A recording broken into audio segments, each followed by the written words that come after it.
दोनों पक्षों का सब्र अब टूट चुका है। मध्य पूर्व में युद्ध एक बार फिर भड़क उठा है। ईरान इस समय कुवैत और बहरीन में अमेरिकी सैन्य ठिकानों पर और हॉर्मुज जलडमरू मध्य में नागरिक जहाजों पर भारी मिसाइल और ड्रोन हमला कर रहा है। संयुक्त राज्य अमेरिका की सेना 24 घंटे में दूसरी बार ईरान की जमीन पर हवाई हमले कर रही है और अमेरिकी राष्ट्रपति डोनाल्ड ट्रंप एक बार फिर सार्वजनिक रूप से ईरान को देश के रूप में नष्ट करने की धमकी दे रहे हैं। और अब तेहरान में सीधे और खुलकर इस बारे में चर्चा हो रही है कि देश के लिए परमाणु हथियारों का विकास क्यों बेहद जरूरी है। और अब कोई भी पक्ष पीछे हटने के मूड में नहीं है और आपसी समझौते के ज्ञापन को जैसे सबने भुला ही दिया है।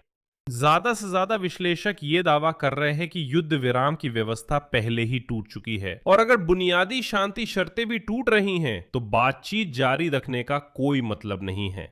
इसी बीच सऊदी अरब में देश की सबसे बड़ी तेल कंपनी सऊदी अरामको का एक हेलीकॉप्टर रहस्यमय तरीके से दुर्घटनाग्रस्त हो गया। इसी के साथ वॉशिंगटन, इजराइल और लेबनान ने एक और युद्ध विराम समझौते पर हस्ताक्षर किए हैं।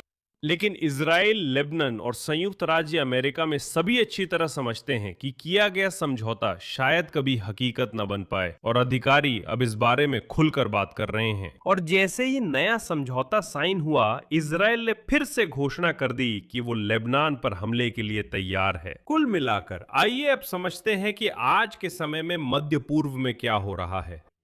मेरा नाम अलेक्सी पिची है। आइए इन मुद्दों पर मिलकर चर्चा करें। लेकिन इससे पहले कि हम शुरू करें, मैं आपसे अनुरोध करता हूं कि आप इस चैनल को सब्सक्राइब करें, इस एपिसोड को लाइक करें और इस वीडियो के नीचे कोई भी अपनी टिप्पणी लिखें। तो मैं इस एपिसोड की शुरुआत मध्य पूर्व की सबसे बड़ी खबर से करूंगा और यह खबर ईरान और अमेरिका के इन आपसी हमलों से भी संबंधित नहीं है। ये ईरान के परमाणु कार्यक्रम से संबंधित है। ईरान के समर्थक सरकारी प्रकाशन फार्स ने ईरानी अधिकारियों का हवाला देते हुए आज ये विचार किया कि ईरान के पास परमाणु हथियार बनाने के अलावा कोई और विकल्प क्यों नहीं बचा है। ये टिप्पणी समाचार एजेंसी फार्स में आई है, जो ईरान की राजनीतिक और सुरक्षा प्रतिष्ठान के कुछ तत्वों से घनिष्ठ रूप से जुड़ी हुई है। महत्वपूर्ण यह है कि यह खासकर कट्टरपंथियों और इस्लामिक रेवोल्यूशनरी गार्ड्स कॉर्प्स के बीच है। और आगे मैं आपको इसी फार्स एजेंसी से एक उद्धरण सुनाता हूं। ईरान के पास परमाणु प्रतिरोधक क्षमता हासिल करने के अलावा कोई और रास्ता नहीं है ताकि ईरान पर सैन्य कब्जा और उसका विभाजन असंभव हो जाए। आवश्यक शांति प्राप्त करने के लिए ईरान को जरूर परमाणु प्रतिरोधक क्षमता हासिल करना होगा ताकि उसे यह भरोसा हो सके कि बाकी बचे हुए मुद्दे सिर्फ बातचीत के जरिए ही हल होंगे। सिर्फ इसी स्थिति में अमेरिका के साथ बातचीत उचित स्थिति से की जा सकती है। परमाणु प्रतिरोधक क्षमता का अर्थ है कि परमाणु बम रखने वाले अमेरिका और इजराइल के खिलाफ शक्ति संतुलन बना पाना। इसका अर्थ है कि संघर्ष का स्तर नियंत्रित किया जा सकेगा, युद्ध की संभावना बनी रहेगी। ये सोच ईरानी मीडिया में तब आई है जब दोनों पक्षों के हमले तेज हुए हैं। शनिवार को वाणिज्यिक टैंकर पर हुए हमले के जवाब में अमेरिकी सेना ने ईरानी ठिकानों पर नए हमले किए और राष्ट्रपति ट्रंप ने पूर्ण पैमाने पर युद्ध फिर से शुरू करने की धमकी दी। पिछले 24 घंटों में ईरान पर अमेरिकी हमलों की दूसरी लहर हार्मुज जलडमरू मध्य में बढ़ते तनाव के बीच हो रही है और यह अमेरिका और ईरान के बीच नाजुक समझौता ज्ञापन को खतरे में डाल सकती है। कुवैत की सेना और बहरीन के गृह मंत्रालय के अनुसार ईरान ने अमेरिका के हमलों के जवाब में कुवैत और बहरीन पर ड्रोन और मिसाइलों से हमला किया। स्थानीय मीडिया ने ईरान के इस्लामिक रेवोल्यूशनरी गार्ड कॉर्प्स के बयानों का हवाला दिया, जिनमें हार्मुज जलडमरू मध्य में जहाजों पर नए बलपूर्वक हमलों की धमकी दी गई और शांति प्रक्रिया के रुकने की संभावना जताई गई। यानी ईरान में अब साफ तौर पर यह कहा जा रहा है कि वे इस 60 दिनों के युद्ध विराम मेमोरेंडम को पूरी तरह से निलंबित करने के लिए तैयार है। शनिवार को ईरान के इस्लामिक रेवोल्यूशनरी गार्ड कॉर्प्स ने हर्मुज जलडमरू मध्य से गुजर रहे MTQ टैंकर पर स्ट्राइक ड्रोन से हमला किया, जिसमें 2 मिलियन से ज्यादा बैरल कच्चा तेल था। ये घटना कुछ घंटों बाद हुई जब अमेरिका ने एक अन्य हमले के जवाब में ईरानी ठिकानों पर हमले किए। गुरुवार को ऐसे ही एक व्यापारी जहाज पर हमला हुआ था। याद दिला दूं, तब ताइवानी टैंकर हर्मुज जलडमरू मध्य से गुजर रहा था, लेकिन ओमान के तट के ज्यादा करीब था। ईरानियों ने तय किया कि हार्मुज जलडमरू मध्य से जहाजों के गुजरने के उनके नियमों का उल्लंघन हुआ है और आखिरकार उन्होंने इस जहाज पर 4 शाहेद ड्रोन से हमला किया। और अमेरिकी हमलों की पहली लहर के जवाब में ईरानियों ने शनिवार सुबह जल्दी बहरीन में ठिकानों पर हमला किया। ये टैंकर पर हमले के अलावा था। कुल मिलाकर आप देख सकते हैं कि ये सब एक चेन रिएक्शन की तरह शुरू हो गया है और इसे कैसे रोका जाए ये समझ में नहीं आ रहा है। अमेरिकी सेना की सेंट्रल कमांड के बयान में कहा गया है कि अमेरिकी विमानों ने ईरानी सैन्य खुफिया ढांचे, संचार प्रणालियों, वायु रक्षा ठिकानों, ड्रोन वेयरहाउस और माइन बिछाने वाले ठिकानों पर हमले किए। आखिरकार शनिवार शाम को अमेरिकी राष्ट्रपति डोनाल्ड ट्रंप ने ट्रू सोन से वेबसाइट पर एक संदेश में हमलों की पुष्टि की और नए हमलों की धमकी दी। आगे अमेरिकी राष्ट्रपति का उद्धरण है, संभव है ऐसा समय आ सकता है जब हम और समझदारी से काम नहीं ले पाएंगे और हमें अपनी शुरू की गई कार्रवाई को सैन्य तरीके से खत्म करना पड़ेगा। अगर ऐसा हुआ तो इस्लामिक रिपब्लिक ईरान खत्म हो जाएगा। मैं याद दिला दूं, सिर्फ 10 दिन पहले अमेरिका और ईरान ने धूमधाम से युद्ध समाप्ति का समझौता किया था और कूटनीतिक बातचीत शुरू की थी। अगले ही दिन डोनाल्ड ट्रंप ने कहा कि यह समझौता उद्धरण है, ईरानियों की बिना शर्त आत्मसमर्पण है। लेकिन तब से तनाव लगातार बढ़ता गया और ऐसा नहीं दिख रहा कि ईरान ने आत्मसमर्पण किया है। साथ ही घड़ी भी चल रही है और ईरान और अमेरिका के बीच 60 दिन की युद्ध विराम अवधि धीरे धीरे खत्म हो रही है, जबकि ईरान के परमाणु कार्यक्रम के भविष्य पर चर्चा तो अभी शुरू भी नहीं हुई है। इन 60 दिनों में से 10 दिन पहले ही बीत चुके हैं। तो अब अमेरिकी हमले के जवाब में इस्लामिक रेवोल्यूशनरी गार्ड्स कॉर्प्स ने आज कहा कि उसकी नौसेना और वायुसेना ने कुवैत में अमेरिकी सेना के अली अल सालेम एयरबेस पर बैलिस्टिक मिसाइलें और ड्रोन दागे हैं। ट्रंप ने पहले ही तेहरान को चेतावनी दी है कि अगर वे ऐसा जारी रखते हैं तो देश को मजबूरन तबाह कर दिया जाएगा। इसके अलावा कुवैत में एयरबेस के अलावा इस्लामिक रेवोल्यूशनरी गार्ड्स कॉर्प्स ने बहरीन की राजधानी मनामा के सलमानिया पोर्ट में अमेरिकी 5वें नौसैनिक बेड़े पर हमलों की घोषणा की है। अभी तक कोई आधिकारिक पुष्टि नहीं हुई है, लेकिन फिर भी ये 2 अलग अलग देशों पर 2 हमले हैं। कुवैती सेना का कहना है कि देश की वायु रक्षा प्रणाली दुश्मन की मिसाइलों और ड्रोन से होने वाले खतरों का जवाब दे रही है। सेना ने सुरक्षा नियमों के पालन की अपील की, जिससे पता चलता है कि हमला बड़े पैमाने पर था और ये हमले ईरान उन्हीं नौसेना और वायुसेना की मदद से कर रहा है जिनके बारे में डोनाल्ड ट्रंप ने कहा था कि ईरान के पास ये बहुत पहले ही नहीं रहे, क्योंकि अमेरिका ने उन्हें कुछ महीने पहले ही पूरी तरह नष्ट कर दिया था। ये स्थिति मुझे 2022 में रूसियों की उन ब्रीफिंग्स की याद दिलाती है जब उन्होंने बताया था कि यूक्रेन की सशस्त्र सेनाओं के सैकड़ों विमान और टैंक नष्ट किए, जब वे कहते थे कि यूक्रेन के पास अब वायुसेना नहीं बची है आदि।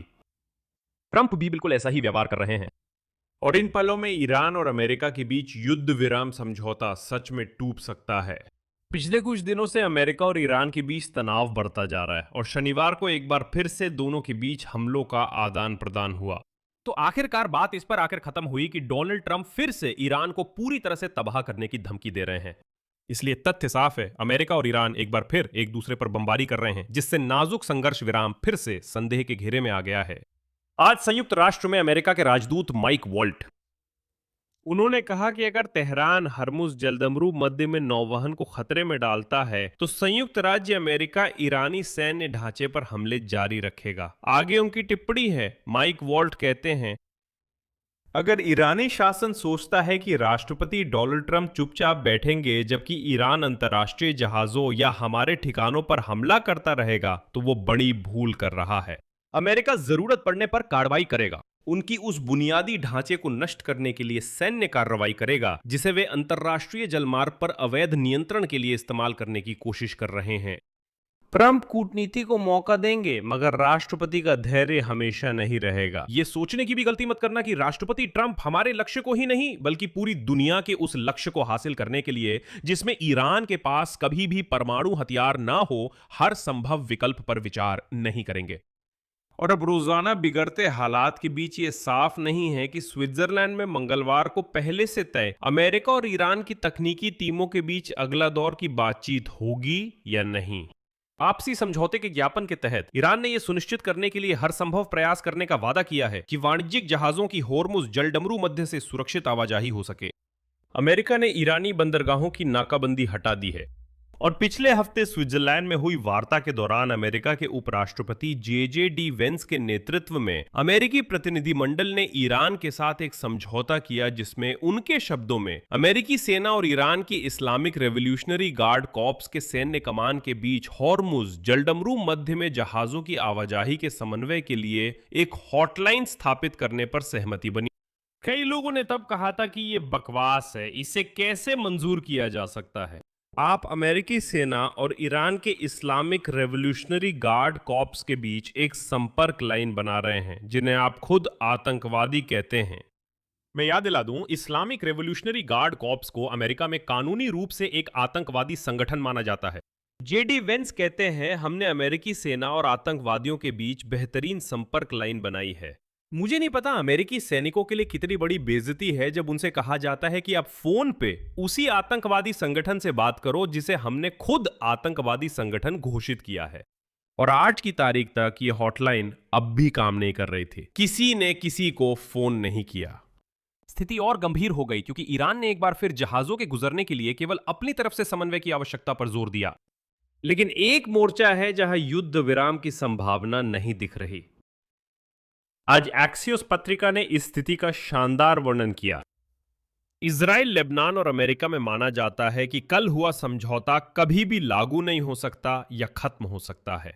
सूत्रों के मुताबिक सभी पक्ष चिंतित हैं कि यह सौदा हिजबुल्लाह की प्रतिक्रिया ला सकता है। खास तौर पर यह संगठन इन सभी समझौतों को नजरअंदाज करते हुए जो उसके बिना किए जा रहे हैं, लेबनान को फिर से गृह युद्ध में धकेल सकता है। इसके अलावा एक्सियोस ने उल्लेख किया है कि इजराइल और लेबनान के बीच हुआ समझौता स्विट्जरलैंड में अमेरिका और ईरान के बीच हुई कुछ सहमतियों के विपरीत है और इस तरह ये युद्ध विराम को जटिल बना सकता है। विशेष रूप से ईरान पहले ही लेबनान में संघर्ष को अमेरिका के साथ अपनी बातचीत में शामिल करने में सफल रहा है।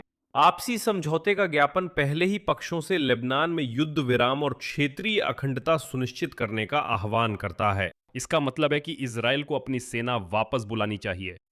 मुझे पता है कि अमेरिका, ईरान, लेबनान, पाकिस्तान और कतर के मध्यस्थों ने संघर्ष रोकने के लिए एक नया समूह बनाने और युद्ध विराम सुनिश्चित करने पर सहमति जताई है। और अब एक्सियस के अनुसार अमेरिका और ईरान के बीच हुई सहमति ने इजरायली और लेबनानी अधिकारियों दोनों को चौंका दिया।